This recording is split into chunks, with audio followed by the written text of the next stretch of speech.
What's up, good people? Mark Holmes here, and as always, I want to say thank you all for watching, commenting, subscribing, and being part of the Joe Boo Sports Report.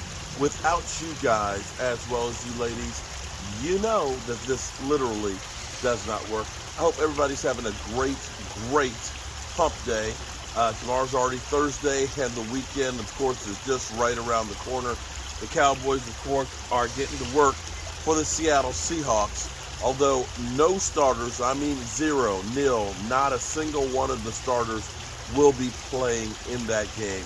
Basically, if you're playing in that game, that means you are on a prove-it mode to prove that you belong on this Dallas Cowboy team. And Will Grier is expected to start and get a lot of playing time, because the question becomes is, who is going to be the Dallas Cowboys backup quarterback?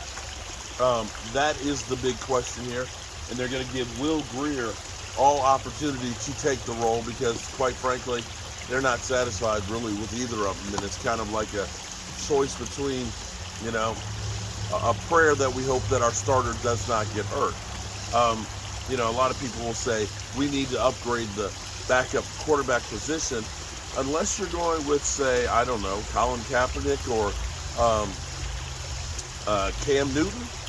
There's not a lot of guys out there that you look at and say, that's going to be an upgrade. And whoever you bring in at this point would have to learn your system. And I've gone through before about, at least having people that are familiar with your players and your system may be better than having somebody that you just brought in before. You'll remember in the past when we brought in, say, Matt Castle, a guy who was once a Pro Bowl player and ended up having some decent years. How much of a disaster that was. But be that as it may, speaking of quarterbacks, our quarterback, Dak Prescott, before the game against the Seattle Seahawks, will be given the Ed Block Award, which is voted on for the most courageous player by your teammates for literally playing last year after that horrific injury. So shout out to Dak Prescott, another of the many awards that he'll be able to add to his resume. Interesting piece here. One, before I get onto the Cowboys, I have to actually just kind of go, okay. The Eagles traded J.J. Whiteside to Seattle for a guy named Uruguay Amani, a defensive back. Okay? Now keep in mind here, he was a second-round pick. The funny thing about the Eagles, when they've drafted wide receivers in recent history, they drafted him in the second round. The very next pick was DK Metcalf. Go to the next year. When they drafted Rhaegar, you'll famously remember my buddy Philly 500 saying, I don't want Justin Jefferson, he's ass. Justin Jefferson was the next pick after Rhaegar. Rhaegar, of course, they're pretty much hoping that they can get anything for him. But anyway, the Eagles traded a second-round pick for a cornerback who hardly played any. And they just traded him after only a couple of days to the Tennessee Titans for a swap of a late-round pick. And Philly 500 is ecstatic about this. And I'm just kind of like, you had a second-round pick that basically all you got was a swap of late-round draft picks to the Tennessee Titans.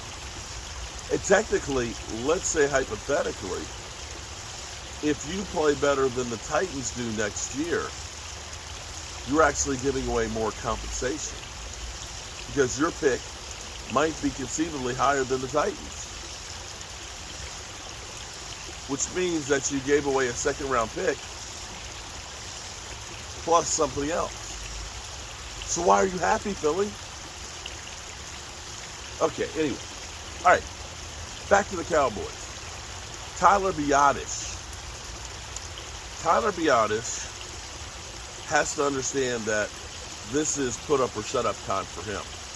That the Dallas Cowboys aren't exactly enthused about where he is as far as center. Now, Fournette, I actually say, I liked what I saw from Fournette, although it was against backup players. But seeing him working really well with Tyler Smith looked really good. The combination blocks, okay, that he was doing. For example, Tyler Smith had a guy shaded to his left. The play was going to be coming off of his butt. He steps to the left to try and get himself in position. You had Fournier, basically chip the tackle, right, to give my man a little help, on the double team, and then goes off and gets the linebacker. When you can get off to the second level, that's good. And I saw a couple of plays where he literally was downfield jacking up the linebacker. So you've got the young guy. Of course, he doesn't have experience. He's young, and understanding that the center is the field general. But now we have Connor McGovern taking snaps at center as well, which is interesting to me because I'm surprised that they haven't actually tried to work him more at center from the get-go of him being drafted, because he also played center in college. So the other part that makes this kind of intriguing is last year this time we heard and saw in some preseason games we had Connor Williams actually taking snaps in some preseason games playing center as well. So this lets you know that the Cowboys, we got Biadasz as our starter, and here's the thing about Tyler Biadasz. From the time the Cowboys traded with the Eagles, okay, they traded with the Eagles to move up to get Biadasz. Once we got that guy, I started saying, oh man, I can't wait, because I already had a nickname for him. It was going to be Tyler Biadasz. I've been waiting for him to have like that great game, that great block, that you say, oh man, look at Tyler Biadasz. But unfortunately, this is year number 3.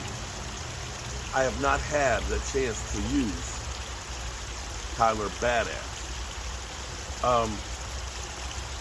And at the moment, as I look at the Cowboys' offensive line, Tyron Smith is the big worry. The question for him is always health. It's not his play on the field. Zach Martin, who has more Pro Bowl appearances than holding penalties, you don't worry about him. Terrence Steele, although people have kind of belittled him, Terrence Steele was our 3rd best offensive lineman last year. That's a fact. Tyler Smith, he had 2 penalties the first game, 1 false start this past week. But you see the strength and the power that guy has. He won't be manhandled. Biadasz is the weakest link on that offensive line. Unfortunately, the center is key because he's the guy who is the field general for the offensive line. And that's the guy that you don't want to have as a weak link. However, I will say this. You can have a center who's not as strong provided you have 2 guards surrounding.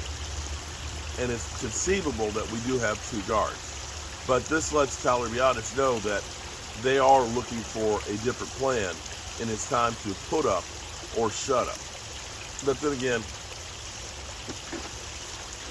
it's football. And they're always looking to replace you. It doesn't matter who you are. Right, guys? Yeah. All right, good people. I appreciate you. Peace out.